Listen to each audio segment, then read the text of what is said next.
Okay, time for another quick update. I'm still in X-Plane.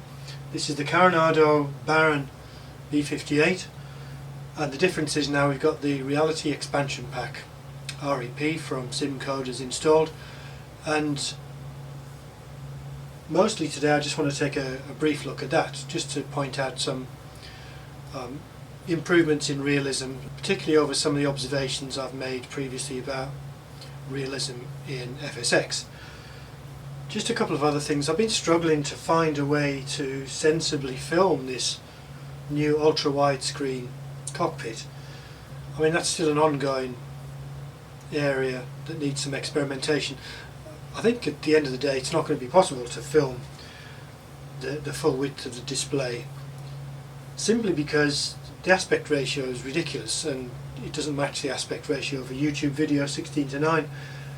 So anyway, I'm not going to bang on about that.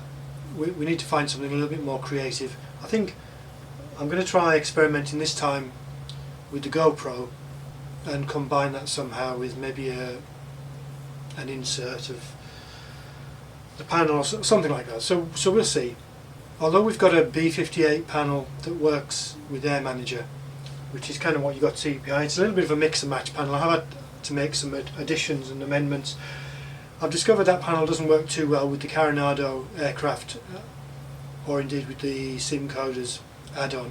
In particular, I noticed that the cylinder head temperature and the exhaust gas temperature gauges weren't working, so I've had to go in and tweak those behind the scenes. I think the main problem with that is, although those gauges are reading data refs from X-Plane that claim to be calibrated in degrees Celsius, it looks like they're actually, in the Carenado aircraft, they're returning degrees Fahrenheit. So I've made a tweak there, and that kind of seems to work for now.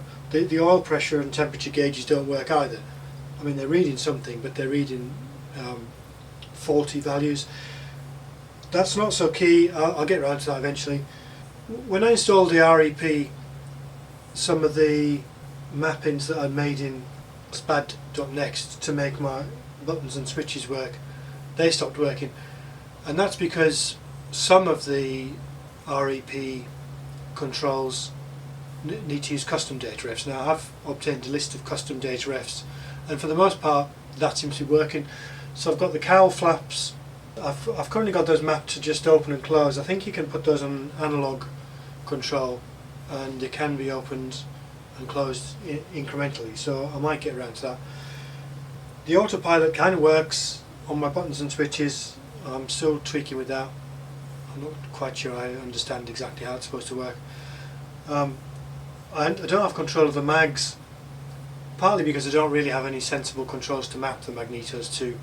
I mean, one of the things the REP adds is a realistic startup procedure or procedures that's dependent on outside air temperature, I suppose pressure, density, altitude, the temperature of the engine. One of the things the REP adds is persistence across many variables, in fact all the variables of the aircraft model, including the temperatures, the battery charge, and obviously the positions of all the switches and so on. But what that means is if you shut the engines down and then you come back to the aircraft and start them up again, I think I'm right in saying even if you shut the aircraft, shut X-Plane down and then reload it and reload the aircraft, it somehow calculates how much time has passed and adjusts the engine temperatures accordingly. So if you were to shut down X-Plane and then reopen it immediately and reload the aircraft, the engines are still pretty much at the same temperature, and that affects the startup sequence because you can get vapor locks and you can flood the engines and so on, and the procedures for clearing those conditions are modelled, well, supposedly faithfully. I mean, they're certainly modelled because it can be a bugger to start the engines. So that's a very interesting feature. But coming back to the magnetos, I've discovered that you don't really need to turn off the mags. Nothing nags you if you don't do that. And the only real situation that you want proper mag switches if you're doing the mag checks during the run-up. Now I've yet to discover whether we can get magneto failures in flight. We can get system failures, so it is possible that we can get mag failures, and we may want to actually run on left or right mags independently, in which case having a control panel for the mag switches makes more sense. The other thing that's missing is I don't have any controls mapped to the fuel on-off switches, again because there's nothing really suitable to map those two. So I might build a panel that's got the magnetos and the fuel cocks on, and one of the reasons to do that is you can cross feed between the fuel tanks as well. So that's another thing to think about. So what other things does the REP add to the model? I'm discovering this as I go, really. One of the main things is it has a much more accurate flight model. Now that's something I'm not really going to be able to discern for myself at the moment, because I don't really have any experience flying the Carenado B58 or even the default B58, other than just taking it up and whizzing around in a very haphazard sort of way. The flight modelling includes centre of gravity, weight and, in fact what I should say, weight and balance modelling in precise detail. I'll try and show this just briefly on the screen in a minute, but you can adjust the baggage, the passenger seating and the fuel load, and this affects the centre of, well, it affects the weight obviously, but also the centre of gravity, and that affects things like whether it flies with nose down or nose up trim. It affects the takeoff trim required. Obviously there's a lot of, I've alluded to this already, there's a lot of failure modes modelled, and I think that includes failures in flight, so we might get things jamming or breaking, and that's going to affect the handling. We've got other things that affect us, particularly during the ground handling, and that's spark plug fouling, and in fact we can introduce different kinds of spark plugs, and that has an effect on performance. And then there's procedures for clearing the spark plug fouling. I mean, if you're familiar with the A2A Acusim aircraft in FSX, the degree of modelling here is somewhat akin to that. I can't say whether this really compares like for like, or the level of detail compared to Acusim, but it's in the same sort of ballpark. The other thing I've noticed already between the default Carenado and the REP equipped Carenado B58 is the sounds are different. We get brake sounds, we get air sounds, the engine notes are different. If you shut down the engines in flight, actually the Carenado model is completely silent, which is unrealistic, but in the REP model you get realistic wind sounds. Just having mentioned the braking sounds there is a complete braking model as well, which includes, I believe, brake fade under heavy use when the brakes warm up. The tyres wear when you over brake. I think the brake discs themselves, or the brake pads rather, wear as well. Loads of things like that. You can obviously look at all this on the Simcoders webpage if you want to know more about this. But anyway, enough of that. Let's just get this thing up in the air, and we're just going to have a brief look at some of that. So we are on the ground at Mojave. We're going to go for a quick ride. The aircraft's running. We're not going to do the startup. The startup is modelled faithfully, but that's kind of boring to watch. Everything's looking good. Cylinder head temperatures high enough for us to be able to take off. What?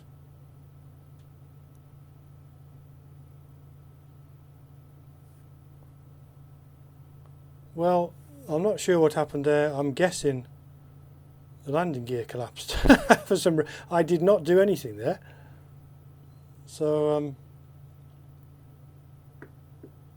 well, that's somewhat realistic, but slightly unfortunate. for our present purposes. Hopefully reload the current aircraft, that's going to do it.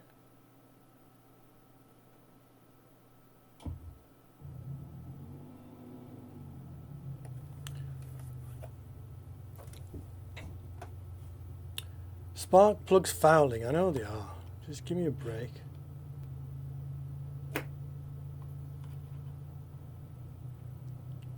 If that windsock's to be believed, we're going to have a bit of a tailwind taxiing from this end. But we're going to deal with that.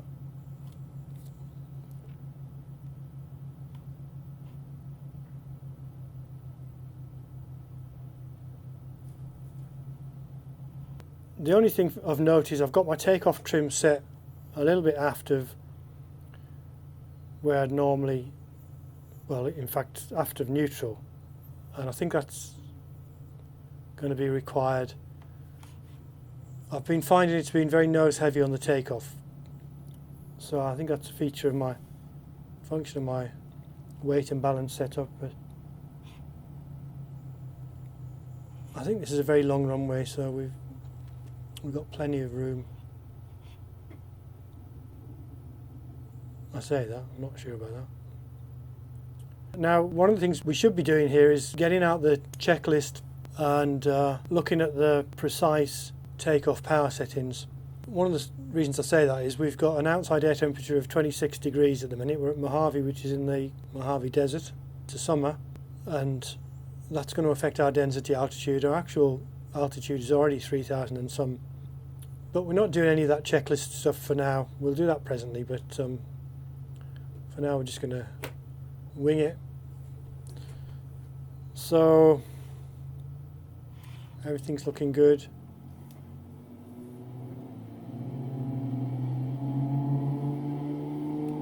Just going to give it full power.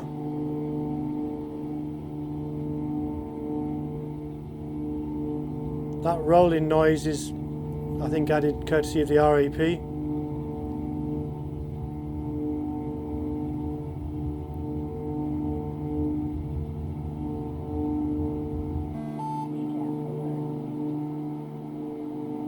I don't know what that sound effect was, something alert. Okay, we've got a bit of speed, we can get the gear up now.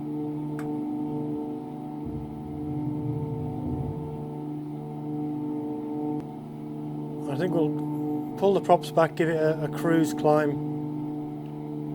These props are very glitchy.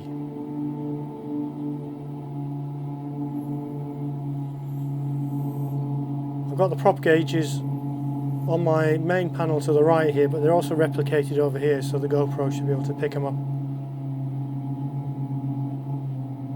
You can see how glitchy that is.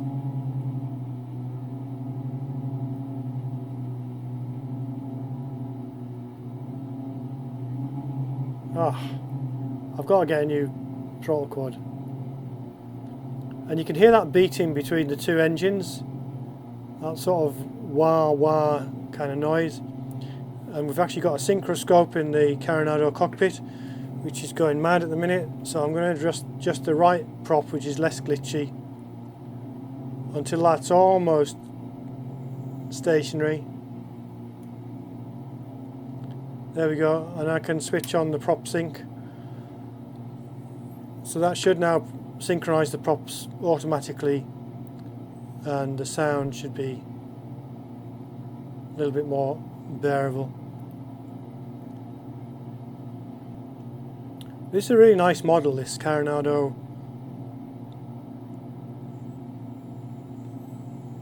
B58. It's much better than the default one, but this one's beautifully done, looks great, and you know, in a sense it's a shame I'm not really using the virtual cockpit because I have my 2D panel.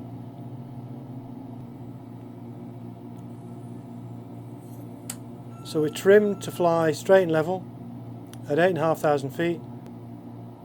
I'm going to shut down both of the engines. I'm going to put the props to fully fine first.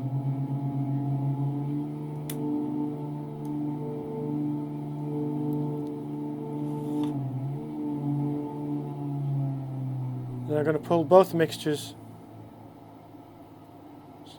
So the engines are shut down. The first thing you notice is we've still got sound.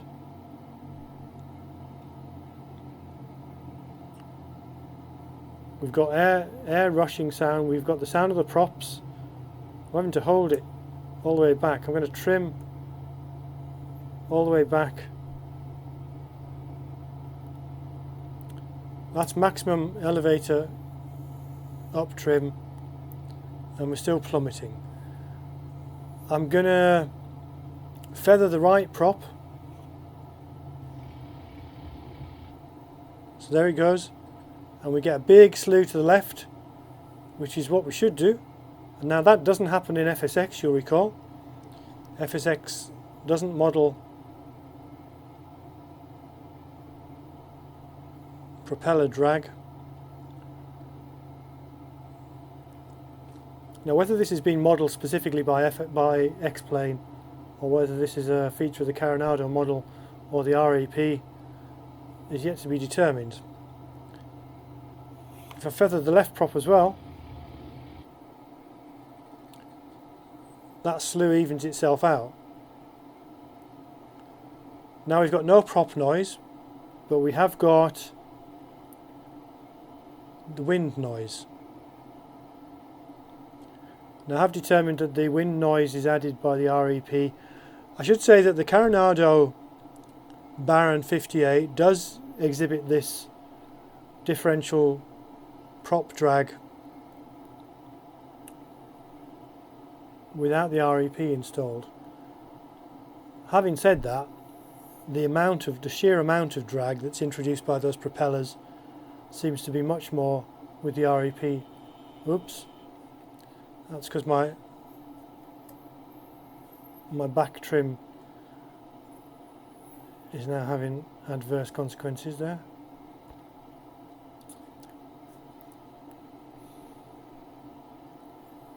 So from memory, I think we should be able to set this up with a glide speed of 100 knots, and that should fly pretty well. I think it gives us like 2 miles per 1,000 feet or something like that, glide ratio. Okay, the next thing I'm going to try is I'm going to restart one of the engines. I'll restart the left engine because it's more visible out the window. And I'm going to just do that by unfeathering the prop, getting up enough speed for it to start rotating. Hopefully I've got enough height for this. No, it's not happening. There it goes. And if I put the mixture in,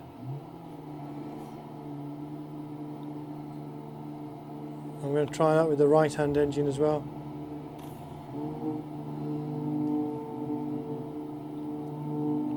So now I've got both engines back. Now that's definitely added by the REP. That doesn't work with the default Carenado, or indeed the default X-Plane Baron.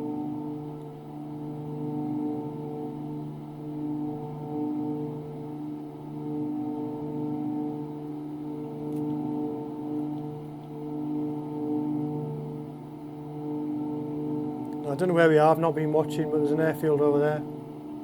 That could be Mojave. Let's stick that in on.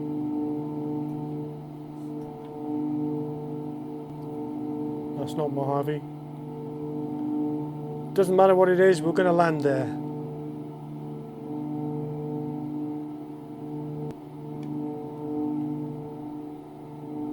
Can safely put the gear down at this speed. And the first notch of flaps.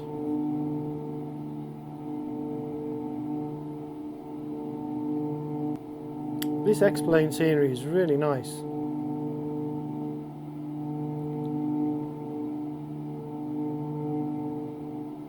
Okay, it's not Orbix standard, but it's not far. I mean, I just think it's great.